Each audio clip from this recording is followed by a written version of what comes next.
GIT की smart class में आप सभी का स्वागत है। और अकाउंटिंग की क्लास में आपसे हम स्टार्ट करें अगला चैप्टर, थर्ड चैप्टर जीएसटी के बारे में। लेकिन उससे पहले एक वर्ड यहाँ छूट गया था, मतलब कि बैंक उसके बैलेंस शीट के जस्ट बाद दिया होता, पेटी कैश। तो सबसे पहले हम इसके बारे में बात करेंगे, पेटी कैश होता है क्या। नाम से नहीं जाएंगे आप लोग, पेटी कैश का मतलब क्या होता है सुनिएगा ध्यान से। जैसे कि पहले एग्जाम्पल दे रहा हूँ तो ज्यादा सही आया। जैसे कि मान लीजिए डायरेक्टर सर कहीं जा रहे हो, उनके अब्सेंस में उन्होंने मुझे 10,000 रुपये दे दिया कि सर्विस लो 10,000 रुपये। और मेरे अब्सेंस में संस्था के जो भी खर्चे होंगे छोटे मोटे, उनको इन्हीं 10,000 रुपये से मैनेज करना। यहाँ की सैलरी जो फीस वगैरह होगी उसको टच मत करना।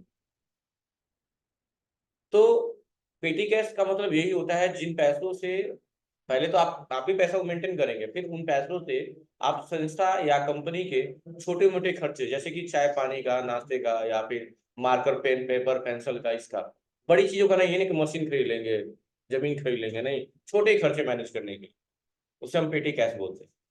तो जो 10,000 उसका सर हमको दे के जाएंगे, वो 10,000 रुपया क्या कहलाएगा, पेटी कैश कहलाएगा। और उस पैसे से मैं क्या करूंगा, मिसलिनियस एक्सपेंसेस। मिसलिनियस एक्सपेंस क्यों कह रहा हूँ, क्योंकि फिक्स नहीं है कि केवल चाय का ही खर्च करूंगा। चाय पानी, मार्कर पेन पेपर पेंसिल रबड़ शॉर्पनर सब। तो एक्सपेंसेस मिसलिनियस का मतलब बहुत सारे अलग अलग तरह के खर्चे मैं कर सकता हूँ। तो कोई पूछेगा पेटी कैश क्या होता है, तो बताइएगा पेटी कैश एक ऐसा कैश होता है, ऐसा बैलेंस होता है जिससे आप क्या कर सकते हैं, मिसलिनियस एक्सपेंस कर सकते हैं। क्या कर सकते हैं, तो लिख लीजिएगा एक लाइन में कि मतलब इंग्लिश तो बहुत लंबा हो जाएगा, तो लिख लीजिएगा पेटी कैश एक ऐसा कैश होता है जिससे आप मिसलिनियस एक्सपेंसेस कर सकते हैं। मिसलिनियस का मतलब तरह तरह के। मिसलिनियस की स्पेलिंग सामने लिखी हुई है या नोट्स में भी दिया होगा। क्या करना है बाबू, देखिए एफ से लिखा होगा, एफ 11 12 लिखा हुआ है, उसी में ऑन कर लीजिए। पेटी कैश एक ऐसा कैश है, पेटी कैश एक ऐसा कैश है जिससे मिसलिनियस एक्सपेंस, सामने देखिए मिसलिनियस की स्पेलिंग लिखी हुई है, मिसलिनियस एक्सपेंस कर सकते हैं, मिसलिनियस एक्सपेंस कर सकते हैं। मिसलिनियस एक्सपेंस में बहुत सारे आ जाएंगे। देखो यहाँ पे नाम लिखा हुआ है, कार्टेज का हो गया, पोस्टेज का हो गया, टेलीग्राम कराने के लिए हो गया, या और भी खर्चे हो गए, पेन पेपर पेंसिल जो भी खरीद रहे हैं आप उनके।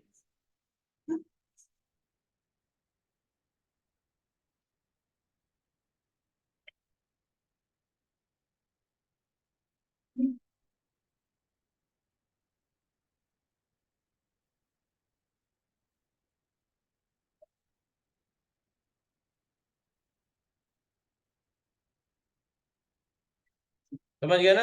और मिसलिनियस का यहाँ क्या मतलब है, छोटे छोटे खर्चे। एक लाइन में ही बोल सकते हैं, छोटे छोटे खर्चे। क्या बोल सकते हैं, छोटे छोटे खर्चे बोल सकते हैं। समझ में आ गया ना पेटी कैश का मतलब क्या होता है।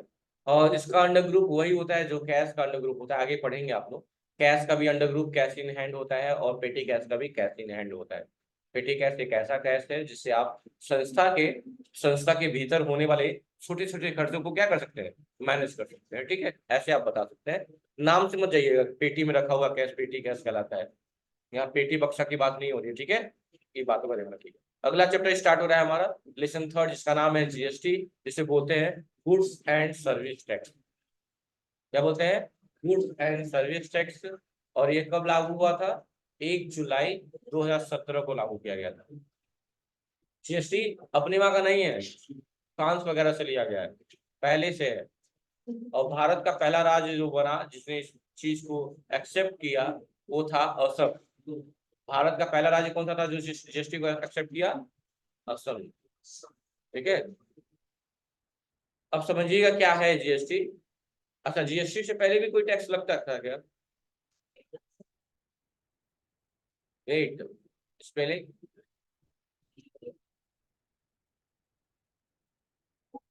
वैट लगता था, वैट, वैट लगता था, वैल्यू एडेड टैक्स क्या बोलते थे इसको, लिख लीजिएगा। जीएसटी से पहले जो टैक्स लगता था उसका नाम क्या था, वैट था, VAT, value added, ADDED added.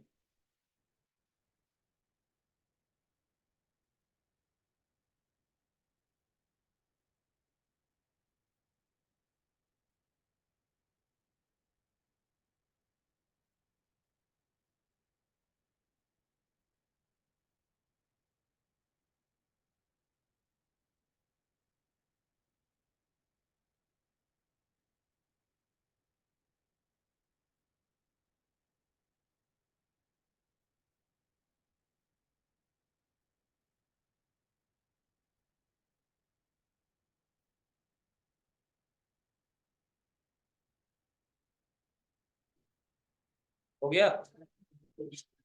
चलिए, और अब क्या लगता है, जीएसटी लगता है गुड्स एंड सर्विस टैक्स। कहा है इसके बारे में, it is income of government. GST क्या है, गवर्नमेंट का एक आय है, क्या है, एक सोर्स ऑफ इनकम है गवर्नमेंट का, गवर्नमेंट इनकम आती है जीएसटी से। Which is collected either directly और इनडायरेक्टली सोर्स, जो हमसे या तो डायरेक्टली या इनडायरेक्टली सोर्स के द्वारा वो हमसे क्या कर लेती है, कलेक्ट कर लेती है। In other word we can say that the tax is a financial charge. दूसरे शब्दों में ये कह सकते हैं जीएसटी क्या है, एक फाइनेंशियल चार्ज है, एक वित्तीय चार्ज है। ठीक है, जो charge impose by state and central government, जो किसके द्वारा लगाया जाता है, राज्य सरकार और केंद्र सरकार के द्वारा लगाया जाता है। कहा है a tax is a fee which is charge by government. जो टैक्स है वो क्या है, एक ऐसा फी है, एक ऐसा पैसा है जो गवर्नमेंट के द्वारा लगाया जाता है। कहाँ पे, किसी व्यक्ति या उसके बिजनेस पे। India is federal country where both the central and state government has the power to levy the collect and taxes। यानी कि भारत एक ऐसा व्यापक देश है जहां पे दोनों ही सरकार को यह अधिकार प्राप्त है कि वो टैक्स क्या कर सकता है, कलेक्ट कर सकता है। पावर दिया गया है दोनों को। पावर का मतलब समझ रहे हो ना, अथॉरिटी देना कि उनको प्राप्त है कि वो हमसे क्या कर सकते हैं, टैक्स कलेक्ट कर सकते हैं। दोनों सरकार, कितने सरकार है, दो, राज्य सरकार और केंद्र सरकार। ठीक है, बोला है before the GST according to the power prescribe by the constitution. यानी जीएसटी से पहले, अच्छा, ये जो भी चीजें टैक्स लगते हैं इन सबका प्रावधान है, प्रोविजन है, कहाँ पे, हमारे कॉन्स्टिट्यूशन यानी कि संविधान में। The central can levy the tax on the manufacture of goods. और ये टैक्स किस पे लगाया जाता है, आप जब किसी वस्तु का उत्पादन करते हैं उस पे, और जब उसको कोई सर्विस या गुड्स बेचते हैं उस पे क्या लगता है, टैक्स लगता है। ठीक है, सेल्स ऑफ गुड्स का है, जब सामान बेचते हैं तो भी। अब हम पढ़ेंगे टाइप ऑफ टैक्स। दो टाइप के टैक्स होते हैं, डायरेक्ट और इनडायरेक्ट। समझिएगा, डायरेक्ट का मतलब होता है जहां सिर्फ दो लोग कंसीडर किए जाते हैं, और इनडायरेक्ट का मतलब होता है जहां तीसरा हुआ आ जाए। तीसरा हुआ खतरनाक होता है ना, जब दो लोग के बीच में कोई तीसरे ने एंट्री मारी, समझिए वहां से बर्बादी स्टार्ट। तो वही हाल यहाँ पे भी हर जगह है, पुराणों से लेके रियल लाइफ से लेके किताबों तक है। तो कहा है इसमें कि ऐसा टैक्स जो आप डायरेक्टली किसी गवर्नमेंट को दे रहे हैं, यानी आपके और गवर्नमेंट के बीच में किसी थर्ड का इन्वॉल्वमेंट नहीं है, तो ऐसे टैक्स को हम डायरेक्ट टैक्स बोलते हैं। और यदि हम किसी और को टैक्स दिए, वो किसी और को दिया, वो किसी और को दिया, और उसके बाद गवर्नमेंट को पास पहुंच रहा है, तो इसे हम बोलेंगे इनडायरेक्ट टैक्स। यानी कि जहां गवर्नमेंट और आपके बीच में किसी अन्य का भी इन्वॉल्वमेंट हो गया, चाहे एक या कई लोगों का, तो उसे हम क्या बोलेंगे, इनडायरेक्ट टैक्स। और जीएसटी भी क्या है, इनडायरेक्ट टैक्स ही है। आप अपने सप्लायर को टैक्स देते हैं, हाँ, फिर अपने कस्टमर से लेते हैं, फिर वो उससे लेता है, और गवर्नमेंट सोचो कि कब पहुंचता होगा, सोचिए। समझ रहे ना बात को। तो जीएसटी क्या है, इनडायरेक्ट है। कोई पूछेगा डायरेक्ट टैक्स है कि इनडायरेक्ट टैक्स है, इनडायरेक्ट टैक्स। तो डायरेक्ट टैक्स का एग्जांपल क्या है, तो इनकम टैक्स। इनकम, इनकम जो होता है आपका वो डायरेक्ट टैक्स में आ जाएगा। इनकम टैक्स नहीं, इनकम आपका, जैसे कि आप भरते हैं ना, या आरटीओ वाले में जो काम करते हैं, ये सारी चीजें, ये सब क्या है, डायरेक्ट में आ जाएंगे। कि आप डायरेक्टली हो, जैसे मान ड्रीम 11 जीत गए आप, लॉटरी हो गई, ड्रीम 11 जीते, 10,000 रुपए से ज्यादा जीते, 30% तो टैक्स काट लेगा। ये क्या है, डायरेक्ट टैक्स है, गवर्नमेंट को चला गया, इसमें किसी और का इन्वॉल्वमेंट नहीं, कोई थर्ड पार्टी नहीं है। ये सब क्या है, डायरेक्ट टैक्स में आ जाएंगे। डायरेक्ट में क्या क्या हो जाएगा, इनकम टैक्स आ जाएगा, इनकम टैक्स आ जाएगा, आरटीओ वगैरह आ जाएगा, ये सब क्या करेंगे, डायरेक्ट टैक्स कराएंगे। इनडायरेक्ट में क्या आ जाएगा, GST, VAT, GST, excise duty, services, ये सब क्या है, इनडायरेक्ट। चलिए पढ़ देते हैं। कहा है a direct tax is one which the incidence of tax lay same person and which can not be shifted another person. यानी कि हम सेम पर्सन है, हमारे बीच में हुआ, ये डायरेक्ट टैक्स हुआ, और किसी और पर्सन पे शिफ्ट ना किया गया हो तो उसे डायरेक्ट बोलेंगे। और जहां शिफ्टिंग हो जाए, मैंने इनको दिया, फिर इन्होंने इनको दिया, फिर इनको दिया, तब जाके गवर्नमेंट के पास पहुंचा, तो उसे क्या बोलेंगे, इनडायरेक्ट टैक्स। तो जीएसटी क्या है, एक इनडायरेक्ट टैक्स। ठीक है, और डायरेक्ट में इनकम टैक्स, आरटीओ और भी होंगे, म्युनिसिपल टैक्स हाउस का होता है, बहुत सारे होते हैं, चेक कर लीजिएगा। इनडायरेक्ट क्या है, and indirect tax in one is of which the incidence tax lay one person which can be shifted another person, यानी जो किसी अन्य पर्सन पे मतलब दो पर्सन के अलावा भी किसी पे शिफ्ट किया जा रहा है वो क्या है, इनडायरेक्ट है। इनडायरेक्ट में एग्जांपल दिया हुआ है GST, VAT, CST, excise, services tax and etcetera. समझ में आ गया डायरेक्ट इनडायरेक्ट क्या होता है?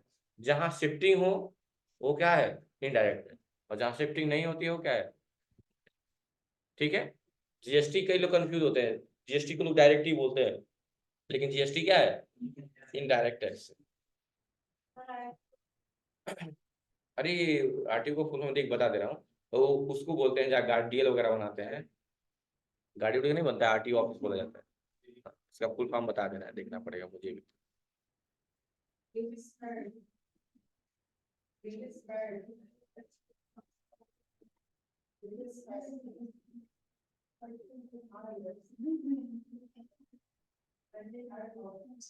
Regional transport office and road transport office, हाँ नहीं दोनों लिख लीजिएगा, रीजनल ट्रांसपोर्ट ऑफिस और रोड ट्रांसपोर्ट दोनों होता है। गाड़ी उड़ी भी यहीं से बनती है ना, ड्राइविंग लाइसेंस वगैरह, यानी जो भी कानूनी प्रक्रिया आती है जमीन उमीन की सब शायद यहाँ से पास होती है काफी चीज।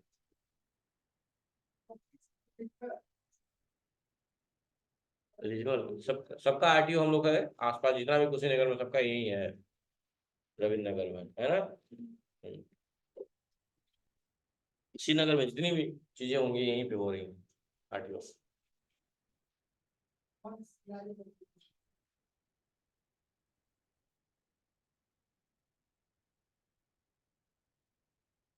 कोई दिक्कत है?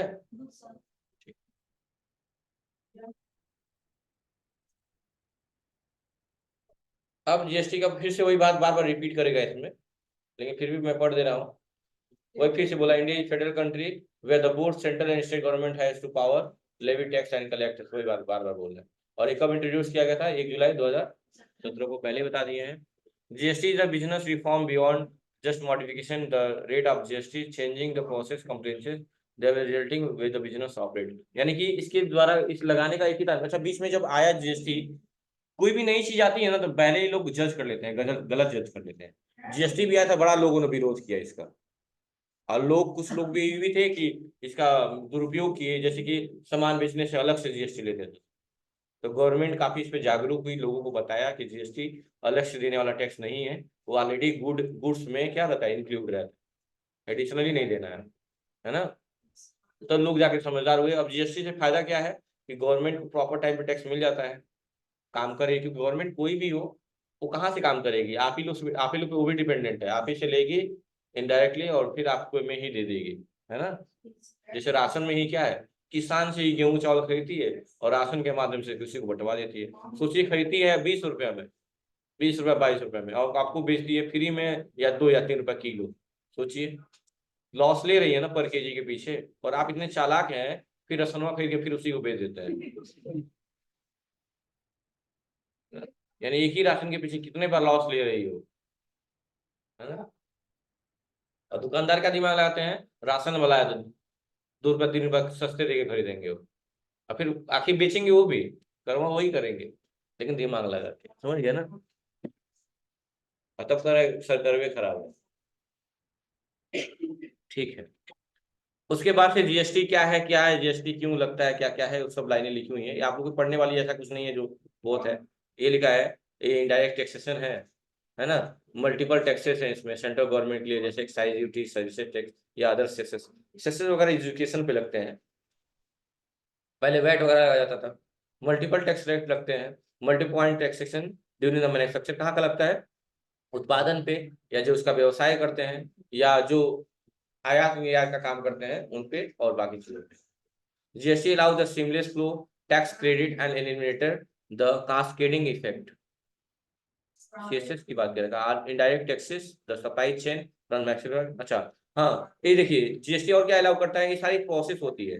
पहले चीज आप क्या है, मैन्युफैक्चरर है, आपसे कहाँ जाएगा, होलसेलर के पास, होलसेलर से कहाँ जाएगा, डीलर या रिटेलर के पास, और उसके बाद कहाँ जाएगा, कस्टमर, वहां से काम चलता रहेगा, ठीक है। ये पूरा एक चेन है, ठीक है। अब यहाँ से और आप ऑप्शन से स्टार्ट होंगे आपके, यहाँ से ये यहाँ से इसके जो जो मॉडल दिए हुए हैं, dual GST model. Dual GST model का मतलब सीधा सा बात है, दो लोग कौन है जो टैक्स कलेक्ट करते हैं, सेंट्रल और स्टेट, उसी की बात किया है, सीधी सी बात। कहा है डुअल जीएसटी मॉडल के अनुसार स्टेट गवर्नमेंट और सेंट्रल गवर्नमेंट दोनों को टैक्स लगाने और टैक्स कलेक्ट करने का अधिकार प्राप्त किया गया। लेकिन स्टेट गवर्नमेंट को जरूरी नहीं है कि स्टेट गवर्नमेंट डिपेंडेंट हो सेंट्रल गवर्नमेंट के। वही कह रहा है कि जिसमें स्टेट गवर्नमेंट को टैक्स रेवेन्यू के लिए सेंट्रल गवर्नमेंट पे निर्भर रहने की आवश्यकता नहीं होती। समझ रहे हैं ना। सप्लाई क्या है, तो सप्लाई दो होता है, दो टाइप की सप्लाई करेंगे। सप्लाई करने का मतलब बेचना। दो टाइप की चीज बेचेंगे आप, क्या क्या। एक तो है गुड्स बेचेंगे और एक सर्विस बेचेंगे। जैसे समझो मान लो एक फ्रिज है, ये क्या है, फ्रिज है।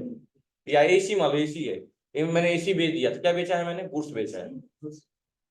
फिर उधर से फोन आया कि खराब हो गया है, बनवा, थोड़ा किसी एम्प्लॉय को भेजिए, इसको बनवा दीजिए, जो सर्विस होगा हम दे देंगे। फिर मैंने एक आदमी भेजा जाके उसका धुलाई उलाई करके आया है, सर्विसिंग वगैरह, फिर उसका भी पैसा आप देते हैं ना। तो क्या हुआ यहाँ पे सर्विस। तो दो टाइप के हो गए, यानी दो टाइप की चीजें आप सप्लाई करते हैं, तो गुड की सप्लाई करते हैं और दूसरी सर्विस की सप्लाई करते हैं। और चीजें भी दो टाइप की बेचते हैं, पूछिए कौन कौन सी। एक तो ऐसा सामान बेचेंगे जिस पर टैक्स लगा होगा, जिसे टैक्सेबल बोलेंगे। या एक ऐसा सामान बेचेंगे जिस पर टैक्स नहीं लगा होगा, जिसे एग्जेम्प्ट बोलेंगे। इंग्लिश में क्या बोलता है, याद रखिएगा, जब भी इंग्लिश में कर मुक्त की बात होगी कि ऐसा सामान बेच जिस पर टैक्स नहीं लगा हो, तो उसे क्या बोलेंगे इंग्लिश में, एग्जेम्प्ट बोलेंगे। क्या बोलेंगे, लिख लीजिएगा, जब भी बिना टैक्स वाली चीजें बेचेंगे उसे हम क्या बोलेंगे, एग्जेम्प्ट बोलते हैं। एग्जेम्प्ट का मतलब क्या होता है बच्चों, कर मुक्त। लिख लीजिएगा, कर मुक्त होता है। एग्जेम्प्ट का मतलब क्या होता है, कर मुक्त होता है, लिख लीजिएगा।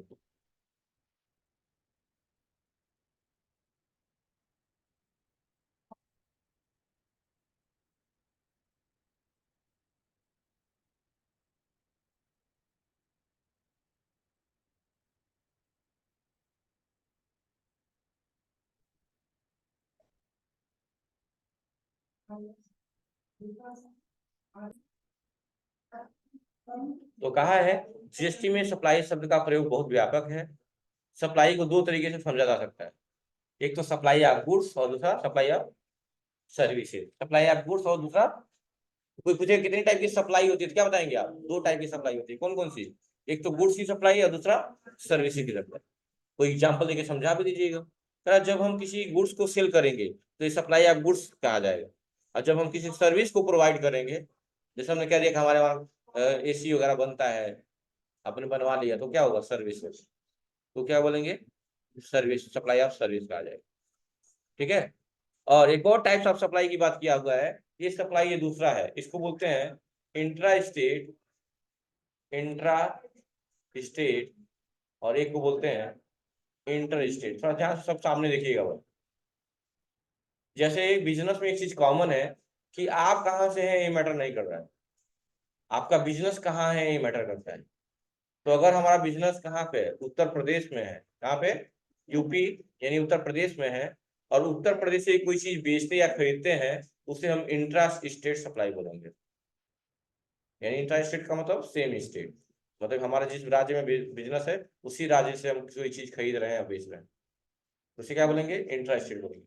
लेकिन हमारा बिजनेस उत्तर प्रदेश में है और उत्तर प्रदेश के अलावा किसी अन्य अन्य स्टेट से अगर हम कोई चीज परचेज या सेल करते हैं, तो उसे हम बोलते हैं इंटर स्टेट सप्लाई। क्या बोलते हैं, यानी इसको क्या बोलेंगे, अदर स्टेट।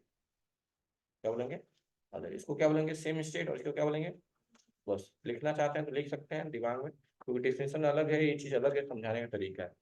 अच्छा, आपका मान लीजिए आपका बिजनेस महाराष्ट्र में है, कहाँ है, और महाराष्ट्र में ही आप परचेज सेल कर रहे हैं, तो इसे क्या बोलेंगे, इंटर के इंट्रा, इंट्रा बोलेंगे, इंटर नहीं बोलेंगे। क्योंकि मैंने क्या कहा, आपका बिजनेस कहाँ है ये मैटर करता है, आप कहाँ से हो मतलब नहीं है। तो आपका बिजनेस महाराष्ट्र में है और महाराष्ट्र में ही परचेज सेल कर रहे हैं, तो उसे क्या बोलेंगे, इंट्रा बोलेंगे। इंट्रा का मतलब सेम स्टेट।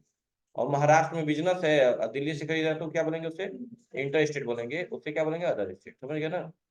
क्यों कहना है, क्योंकि इंट्रा स्टेट जब अभी जीएसटी का टाइप पढ़ेंगे तो वो आएगा, यहाँ पे जीएसटी लगेगा तो यहाँ सीजीएसटी एजीएसटी लगेगा, और यहाँ इकलौता आईजीएसटी लगेगा। वो आगे बताऊंगा, अभी फिलहाल में बस इतना लिखिए। इंटर स्टेट का मतलब अदर स्टेट और इंट्रा का मतलब सेम स्टेट।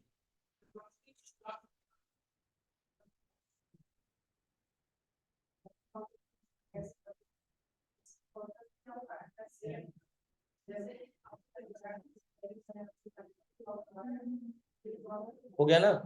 हाँ, हो गया ना? तो आपको यहाँ तक पढ़ के आना है, याद कर लेना है, क्योंकि बहुत ज्यादा बताऊंगा कंफ्यूज होने लगे होंगे आप। ठीक है, यहाँ तक आप याद करके एक बार आएंगे।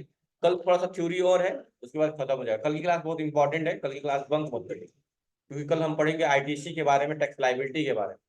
तो कल की क्लास कैसे भी बंक मत करिएगा। क्या चांस था क्या?